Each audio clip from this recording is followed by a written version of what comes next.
Olá, vestibulando! Tudo bem com você? Eu espero que sim. Professor Rafael Isidoro trazendo hoje a segunda de 5 partes da resolução da última edição da FMJ, Faculdade de Medicina de Jundiaí. Na descrição do vídeo você encontra o Instagram do Prof e um link que leva você para uma pasta com diversos exercícios para poder praticar. Resolveremos hoje as questões 3 e 4 e vai aparecer na tela para você o enunciado da questão número 3. Vamos começar? Bora lá então!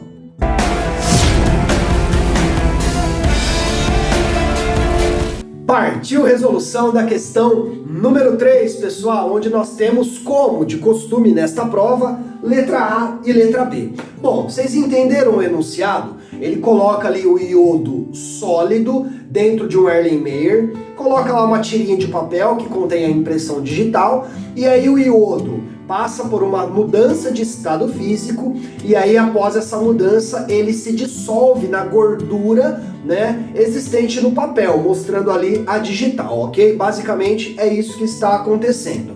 Então nós temos aqui o iodo sólido, e aí ele pergunta pra gente, aqui o iodo está sólido, lembrando que o iodo é assim, né, gente? I2, ok? Ele é um halogênio, faz uma ligação simples, então iodo com iodo, uma ligação, ok? Ele pergunta, qual é a mudança de estado físico que ocorre até ele chegar nessa dissolução na gordura? Bom, galera, a gente começa aqui com o estado sólido, ok? E aí ele se converte, ele dá até uma dica para você aqui, ó, com alguns rabiscos, mostrando que ele está se convertendo em quê? Em gás, pessoal. Ele está indo do sólido para o gasoso. E qual é o nome dessa mudança de estado físico? Muito fácil, né, professor? Essa é a sublimação, ok? Sublimação. Então, resposta da primeira parte da letra A, porque eles sempre fazem 2, 3 perguntas em cada letra, né? Então, a primeira parte da letra A, qual é a mudança de estado físico? É a sublimação, do sólido para o gasoso. Aí ele aproveita e pergunta, qual é o tipo de interação intermolecular rompida quando essa mudança acontece? Lembrando que nas mudanças de estado físico, pessoal, não ocorre ruptura de ligações químicas. O que é quebrado é a força intermolecular existente entre as moléculas ali, ok? E quais são elas? Vamos revisar? Nós temos a força do tipo íon dipolo, que é quando eu tenho um sistema, por exemplo, aquoso, e ali eu tenho íons dissolvidos, por exemplo, sal na água, que forma Na+, Cl-, íons interagindo com a água, força íon dipolo. Depois eu tenho a força do tipo dipolo-dipolo, que é quando a sua molécula é do tipo polar. Por exemplo, ácido clorídrico, HCl, que é totalmente polar. Ali as interações são do tipo dipolo-dipolo ou dipolo permanente. Aí surge a interação do tipo dipolo induzido, que pode ser chamado de dipolo instantâneo, ou ainda forças de London, que servem para moléculas apolares. E por último nós temos a famosa ligação de hidrogênio, que é o H-conform, hidrogênio com flúor, hidrogênio com oxigênio, hidrogênio com nitrogênio interagindo, dá a ligação de hidrogênio, antiga ponte de hidrogênio. Bom, então para eu saber qual é o tipo de força intermolecular, eu tenho que saber se essa molécula aqui forma íons, se ela é polar, se ela é apolar ou se tem a ligação de hidrogênio. Galera, toda molécula formada pelos mesmos elementos, nesse caso só tem iodo com iodo, seria isso aqui, né, ó? Iodo ligado a iodo. Toda molécula que tem os mesmos elementos na constituição é uma molécula o quê? Apolar, com exceção do ozônio, que é O3, que tem uma geometria angular e acaba sendo polar. Então, salvo o ozônio, toda molécula que tem os mesmos elementos é do tipo apolar. apolar, ok? Primeiro passo, saber que a molécula é apolar. Bom, então se a molécula é apolar, qual é o tipo de força intermolecular? Dipolo instantâneo ou dipolo induzido, ou ainda forças de London, tá legal? Então esse é o tipo de interação intermolecular rompida quando o iodo sólido se transforma em iodo gasoso. E com isso a gente fecha a letra A, tudo bem? Já vou aproveitar e emendar aqui a letra B. Olha lá. Qual é a polaridade da molécula? Já respondemos. Esta é uma molécula apolar, pois são os mesmos elementos. A força com que esse iodo puxa o elétron é a mesma força que o outro iodo puxa o elétron. Então nós temos aqui setores nulos. Não temos positivo, não temos negativo, o que torna a molécula apolar. É a resposta da primeira parte da letra B. E aí ele aproveita e pergunta: por que ele é solúvel na gordura? Ora, galera, vamos lá. Compostos apolares são o quê?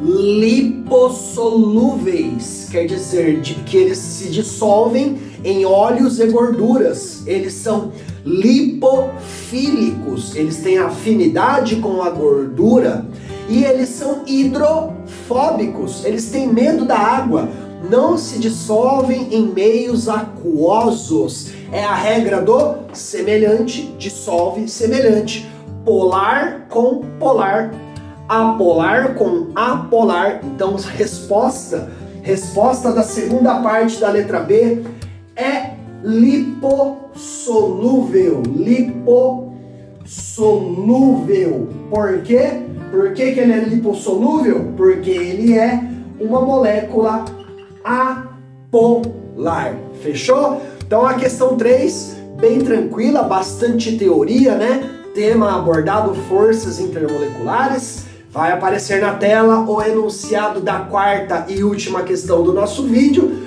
Pause, leia com atenção e volta para o jogo. Vamos lá?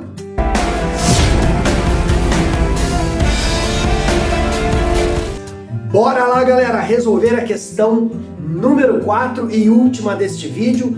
Tema abordado. Aqui nós teremos um pouquinho de ácidos, bases e sais e também estequiometria. Na letra A, como de costume, nós temos a 1 e a 2. São duas perguntas. A primeira: qual é o ácido que deve reagir com a amônia para produzir o nitrato de amônio? Ora, galera, vamos montar aqui a reação. Amônia, qual é a fórmula? NH3.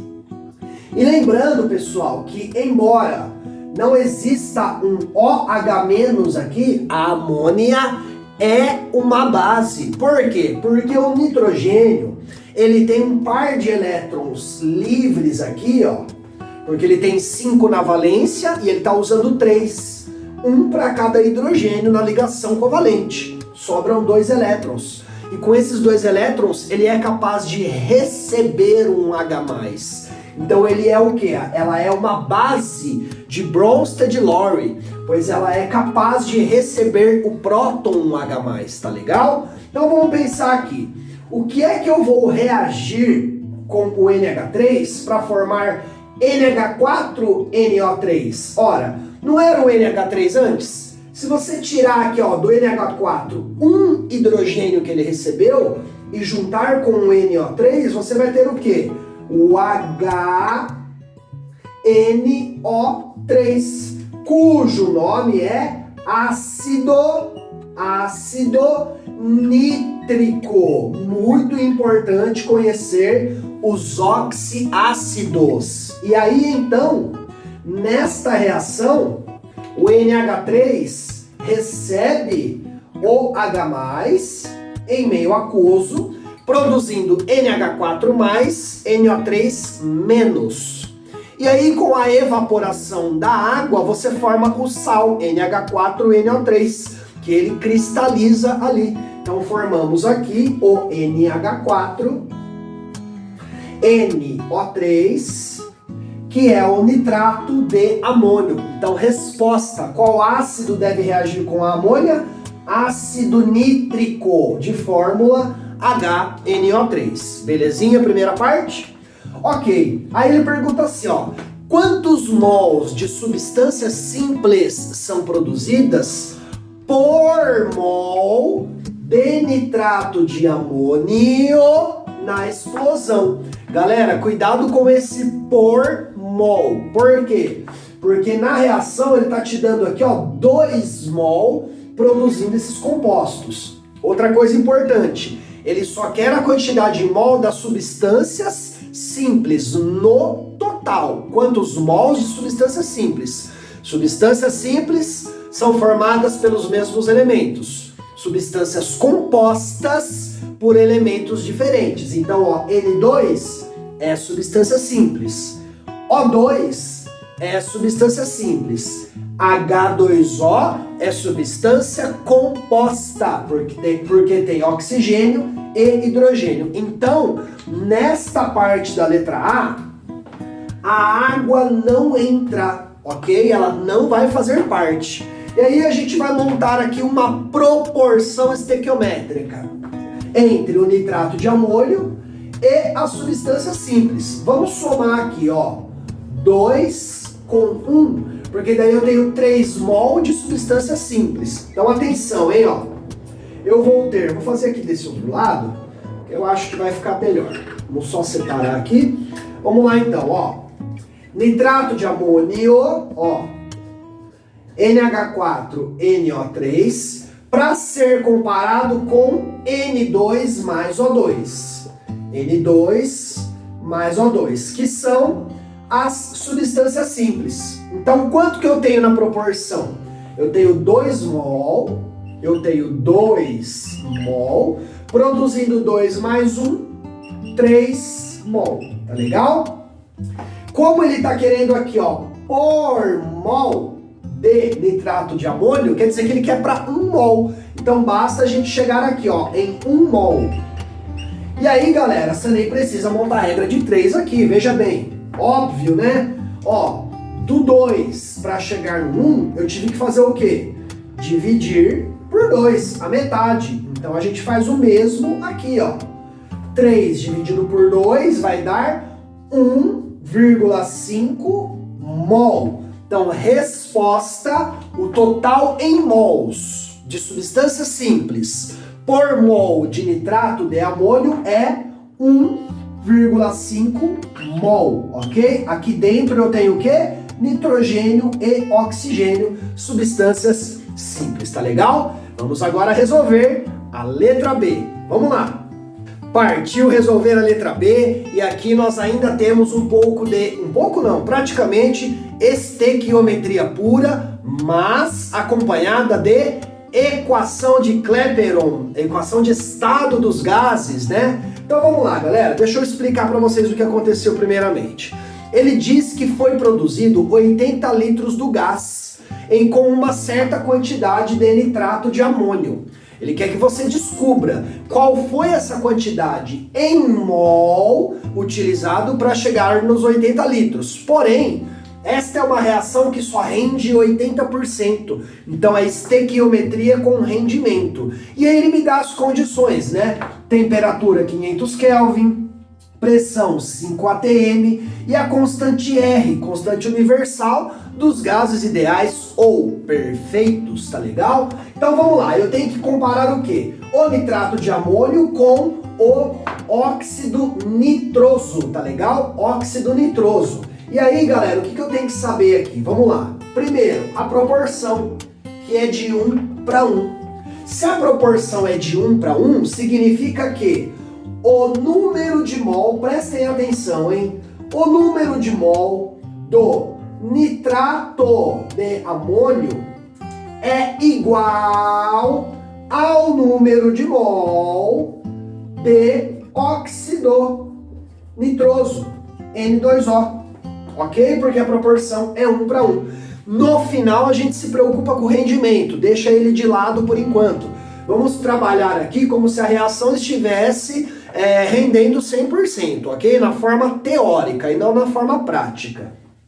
Então, se eu descobrir o número de mol desse óxido, eu descubro o número de mol do nitrato de amônio. E aí depois eu vejo a questão do rendimento. Então, para isso, eu já vou precisar do quê? PV igual a nRT. Vamos fazer as substituições e encontrar esse número de mol aqui. Já vamos deixar ele isolado, ó. O RT vem dividindo. Então eu vou ter número de mol igual a PV dividido por RT. Vamos fazer a continuação aqui diretão? Vamos lá? Então, ó, pressão. As unidades, galera, as unidades estão condizentes, tá? Ó, ATM vai cortar ATM aqui, beleza? Ó, litro vai cortar litro aqui, Kelvin vai cortar Kelvin, vai sobrar bonitinho que a gente está procurando, ó, que é mol. Então não precisa colocar unidades aqui, ó, durante o cálculo. Então pressão 5, beleza? Volume 80, volume 80. Aí a gente vai dividir isso por R, que é 0,08, e dividir pela temperatura que ele me deu, sendo 500 Kelvin. 500 Kelvin. Fazendo a continha aqui, pessoal, você vai chegar em exatamente 10 mol. Ó, 10 mol. Tomem cuidado. Por quê? Porque isso aqui que a gente encontrou, embora seja a quantidade em mol do óxido e do sal, isso aqui seria 100% na prática, mas ele já na teoria, mas ele já disse que na verdade isso só rende 80%. Então, isso não veio de 100%, isso veio de 80%. Quer dizer que alguma coisa foi perdida. E aqui segue uma dica valiosa para você não se perder quando a questão for rendimento ou grau de pureza. Não precisa ficar se preocupando aqui, ó, com as porcentagens, se foi 80 ou se foi 100. É simples assim, ó. Atenção. Faça toda a estequiometria e chegue na quantidade em mol, ou em massa, ou em volume que ele está pedindo. Aí vem a dica. Se a pergunta for sobre um produto, você multiplica o final pela porcentagem. Se a pergunta for sobre um reagente, você divide pela porcentagem. Porque é nessa parte que a galera tropeça mais. Se eu tirar 80% disso aqui, que vai dar 8 mol, a resposta vai estar errada. Por quê? Porque ele perdeu alguma coisa. Só 80%, ó, é isso que eu tenho que entender. Só 80% foram convertidos. Então eu preciso de uma quantidade maior do que 10 para perder e chegar então nesses 10. Então repito, pergunta sobre produto, multiplica pela porcentagem. Pergunta sobre reagente, divide pela porcentagem. Então, a pergunta foi sobre um reagente. Então, olha lá, ó. De acordo com o rendimento, o que eu vou fazer? Eu vou pegar os meus 10 mols aqui, ó. E eu vou dividir pela porcentagem. 80% é o quê? 0,8. 0,8. Se fosse sobre um produto, eu faria vezes 0,8. E aí, galera, fazendo a continha aqui, ó, você vai chegar em 12,5 mol de nitrato de amônio. Essa é a resposta correta. Então tem que tomar muito cuidado, galera.